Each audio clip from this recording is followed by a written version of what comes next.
തെറ്റിയത്. ഇത് ഖുർആനിൻ്റെ പാരമ്പര്യമല്ല, ഇത് ഹദീസുകളുടെ പാരമ്പര്യമല്ല, ഇത് അഹ്ലുസുന്നയുടെ പാരമ്പര്യമല്ല, ഇത് ഷിയാക്കളുടെ പാരമ്പര്യമാണ് എന്ന് തീർത്തും ബോധ്യപ്പെടുത്തുന്ന മുഖാമുഖമായിരുന്നു അലവി സഖാഫിയുടെ നേതൃത്വത്തിൽ ഇവിടെ നടന്ന പ്രോഗ്രാം. എന്നാലും സമാധാനത്തിന് വേണ്ടി തുടക്കം മുതലേ പറയുന്നുണ്ട്, നബി തങ്ങൾ പഠിപ്പിച്ച് അവിടെ നിങ്ങൾ കൈമാറി പോന്ന് ആ പാരമ്പര്യത്തിലാണ് നമ്മളുള്ളത് എന്നാണ് പറയാൻ ശ്രമിക്കുന്നത്. ആ അവകാശവാദം നമുക്കൊന്ന് കേൾക്കാം, എന്ന് നമുക്കൊന്ന് പരിശോധിക്കാം. അത് മഹാന്മാരായ സ്വഹാബത്തിന്റെ കാലത്ത് കേരളത്തിൽ ഇസ്ലാം എത്തി എന്നതിൽ ആർക്കും തർക്കമില്ല. എല്ലാവരും ഐക്യകണ്ഠേന സമ്മതിച്ച യാഥാർത്ഥ്യമാണ് മഹാന്മാരായ സ്വഹാബത്തിന്റെ കാലത്ത് കേരളത്തിൽ ഇസ്ലാം എത്തിയിട്ടുണ്ട് എന്നത്. എങ്കിലും അക്കാലം മുതൽ പ്രചരണം നടന്ന് പ്രവർത്തനം തുടങ്ങിയ ഇസ്ലാമിക ആശയങ്ങളും ആദർശങ്ങളും സന്ദേശങ്ങളും 1300 കൊല്ലക്കാലം നിരാക്ഷേപം നമ്മുടെ ഈ രാജ്യത്ത് നടന്നിട്ടുണ്ട്. അവിടെ ആർക്കും തർക്കങ്ങൾ ഉണ്ടായിരുന്നില്ല.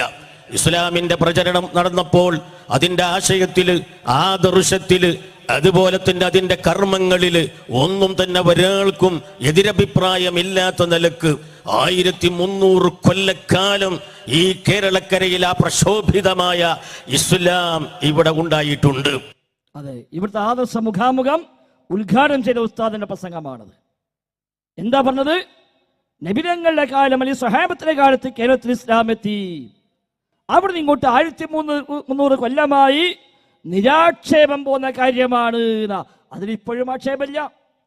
പക്ഷേ ഈ ഉസ്താദിന് പറയാൻ കഴിയുമോ, ഇന്ന് നിങ്ങൾ ആചരിക്കുന്ന വിശ്വസിക്കുന്ന കാര്യങ്ങൾ സ്വഹാബത്തിന്റെ കാലം മുതൽ ഇതുവരെയും യാതൊരു മാറ്റവുമില്ലാതെ 1300 കൊല്ലം പഴക്കമുള്ളതാണ് എന്ന് പറയാൻ കഴിയുമോ?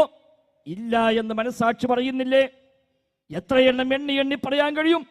ഇന്നിതാ ഇപ്പോ ഈ മഗ്‌രിബിന് ശേഷം നിങ്ങളെ പള്ളി നടത്തിക്കൊണ്ടിരിക്കുന്ന ഹദ്ദാദ് റാത്തീബ് 1300 കൊല്ലം പഴക്കമുണ്ടോ? മുഹീദ്ദീമാല 1300 കൊല്ലം പഴക്കമുണ്ടോ? കുത്തുബിയ്യത്ത് 1300 കൊല്ലം പഴക്കമുണ്ടോ?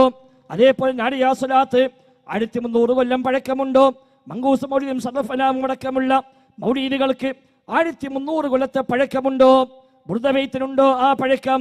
നിങ്ങളുടെ ജാറങ്ങൾക്കുണ്ടോ ആ പഴക്കം? ആണ്ടുകൾക്കുണ്ടോ ആ പഴക്കം? ഉറൂസുകൾക്കുണ്ടോ ആ പഴക്കം? ഇസ്ലാമിന്റെ പേരിൽ നിങ്ങൾ പാടുന്ന, പറയുന്ന, പാടിപ്പിക്കുന്ന ഈ പദ്യഗദ്യങ്ങൾക്ക് എവിടെയാണ് 1300 കൊല്ലത്തെ പഴക്കമുള്ളത്, പാരമ്പര്യമുള്ളത്?